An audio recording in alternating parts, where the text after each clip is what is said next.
3.5 साल बाद Pakistan T20 series अपने घर में जीतता है और वो भी अगेंस्ट बांग्लादेश। चले, good sign for the Pakistan team. नए जोश और जज्बे के साथ पाकिस्तान टीम मैदान में उतरी और मैदान मार लिया। साहबजादा फरहान को आज मौका दिया गया फ़खर जमान की जगह। साहबजादा फरहान का गालिबन ये तीसरा या चौथा कमबैक होगा, समथिंग लाइक दैट। इस बार उनका कमबैक शानदार रहा। 41 बॉल्स पे 74 रन बनाए, 180 के स्ट्राइक रेट से बैटिंग की और पीछे मुड़ के नहीं देखा, क्योंकि अपने इंटरव्यू में साहबजादा फरहान ने यही कहा कि मेरे जहन से जो खौफ था वो अब निकल चुका। बात सारी खौफ की होती है। जब खौफ दिल दिमाग से निकल जाए ना, तो बंदा फिर चीता बन के सामने आता है, उसके अंदर दिलेरी आ जाती है। जिस चीज की कमी थी वो पूरी हो गई। बहादुरी, दिलेरी, पीछे मुड़ के नहीं देखना, आगे देखना है, बस आगे चलते जाना है। मुझे चलते जाना है, बस आगे देखते रहो, दैट्स इट। जो होना था हो गया। तो ये चीज वाज़े फर्क नजर आई अगर हम पाकिस्तानी टीम को कंपेयर करें जो लास्ट परफॉर्मेंसेस रही हैं। बहरहाल साहबजादा फरहान ने आज जबरदस्त कमबैक किया और फाउंडेशन डेवलप की मोहम्मद हारिस के साथ। मोहम्मद हारिस ने 25 बॉल पे 41 रन बनाए। कंसिस्टेंट नजर आ रहा है, हारिस बेहतर हो रहा है, उसको जिम्मेदारी का एहसास आहिस्ता आहिस्ता होता चला जा रहा है। Good sign for Mohammad Haris, even Pakistan team. और खुशी की बात यह है कि यंगस्टर्स परफॉर्म कर रहे हैं। बाबर नहीं है, रिजवान नहीं है, और आपकी ये दो मेन बैट्समैन नहीं, आज फ़खर जमान भी नहीं थे। देखा जाए तो 3 मेन बैट्समैन पाकिस्तान के नहीं खेले, उसके बावजूद हमारे यंगस्टर्स ने दे स्टूड अप, उन्होंने जिम्मेदारी ली और आज उभर के सामने आए। साहबजादा फरहान भी, मोहम्मद हारिस भी और हसन नवाज। मिडिल ऑर्डर में जो प्रॉब्लम्स पाकिस्तान फेस कर रहा था, मिडिल ऑर्डर का जो मसला था वो हल होता नजर आ रहा है हसन नवाज की सूरत में। हसन नवाज वैसे तो ओपनर हैं, PSL में जिस तरह उन्होंने मिडिल ऑर्डर में की बैटिंग, और यहाँ भी उन्होंने मिडिल ऑर्डर में कर रहे हैं बैटिंग। एक अच्छे बैट्समैन की यही निशानी होती है कि चाहे वो ओपनिंग शॉट में खेले या मिडिल ऑर्डर में, उसको जब ये पता होता है कि मेरा ये ऑब्जेक्टिव है और मेरे इस ऑब्जेक्टिव को फुलफिल करना है, तो उसने उस ऑब्जेक्टिव को फुलफिल करना ही होता है। वो उस ऑब्जेक्टिव को फुलफिल करके दम लेता है। तो हसन नवाज की मुझे ये खूबी नजर आई कि वो रन्स बना रहा है, उसको इस बात से परवाह नहीं कि मैं ओपनिंग पे आऊँ या मिडिल ऑर्डर पे आऊँ। हम लोग इसी बात को रो रहे थे जी के जो ओपनर है वो मिडिल ऑर्डर पे खेल रहा है और मिडिल ऑर्डर ओपनर के तौर पे सामने आ रहा है।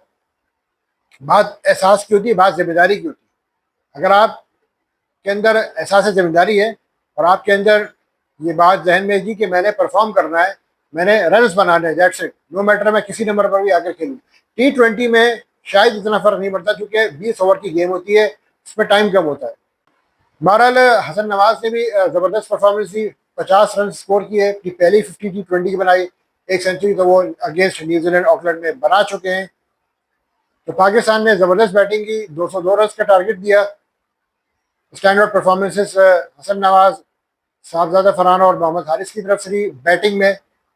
Good to see these youngsters are performing, these youngsters have performed. उसके बाद फिर बॉलिंग में अगर आप देखें तो स्टार्ट तो बांग्लादेश ने बहुत ज़बरदस्त किया। तंजीद ने काफ़ी बेहतरीन बैटिंग की और ऐसा लग रहा था कि बांग्लादेश अगर जीतेगा नहीं तो कम से कम करीब करीब तो जाएगा, जिस तरह से बांग्लादेश ने स्टार्ट लिया था। लेकिन पहली विकेट गिरी गालिबन चौथे ओवर में और 5वें ओवर में दूसरी विकेट गिरती है जब बांग्लादेश का स्कोर 46 होता है। बांग्लादेश वर 46 फॉर 2 इन 4.3 ओवर्स। 6.4 ओवर में बांग्लादेश की 5वीं विकेट गिरती है। 18 बॉलों पर बांग्लादेश की 5 विकेटें गिर जाती। ये जो कोलैप्स हुआ चौथे और 7वें ओवर के दरमियान, इस कोलैप्स से बांग्लादेश नहीं समझ सका।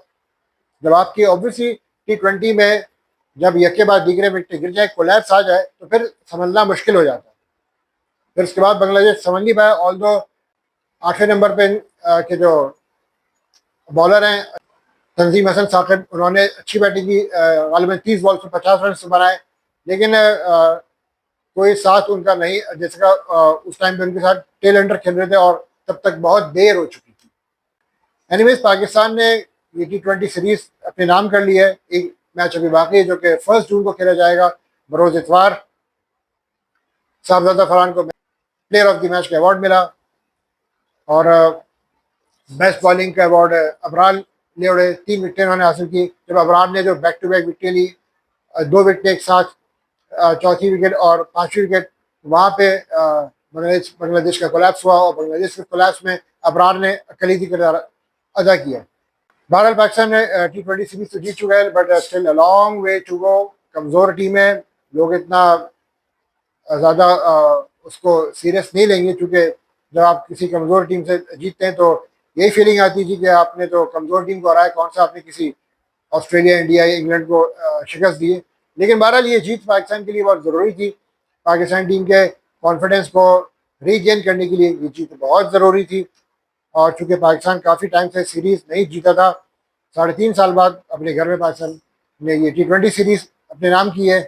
तो उम्मीद करते हैं कि ये सीरीज़ पर क्लीन स्विप करे, एक नई एनर्जी टीम में आई है नज़र। तो होपफुली अब टीम से ये एक्सपेक्ट किया जा सकता है कि अपनी इस कंसिस्टेंसी को बरकरार रखें और आइंदा आने वाली जो सीरीज़ है उनमें ये कंसिस्टेंसी पाकिस्तान होपफुली बरकरार रखे।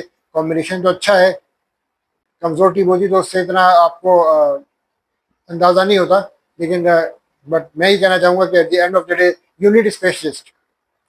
खास करके खुशदिल शाह की जगह मैं समझता हूँ कि इरफान खान नियाजी की जगह बनती है, क्योंकि वो बड़ा ज़बरदस्त मिडल ऑर्डर बैट्समैन है। इरफान खान नियाजी अगर आ जाएगा, हसन नवाज भी मौजूद है, सलमान अली आफत है, कि आपका बेहतरीन मिडल ऑर्डर का कॉम्बिनेशन बन सकता है। इसके अलावा ओपनर्स ऑलरेडी आपके पास हैं। साइम अयूब अनफॉर्चुनेटली आज वो रन आउट हुए। साहबजादा की सूरत में आपको एक अच्छा ओपनर मिला है। कंसिस्टेंसी अब रिक्वायर्ड है इन सबसे। आप लोगों की सवाल से क्या राय है, यकीन की राय से जरूर आगे कीजिएगा। तब तक के लिए अल्लाह ने के बाद।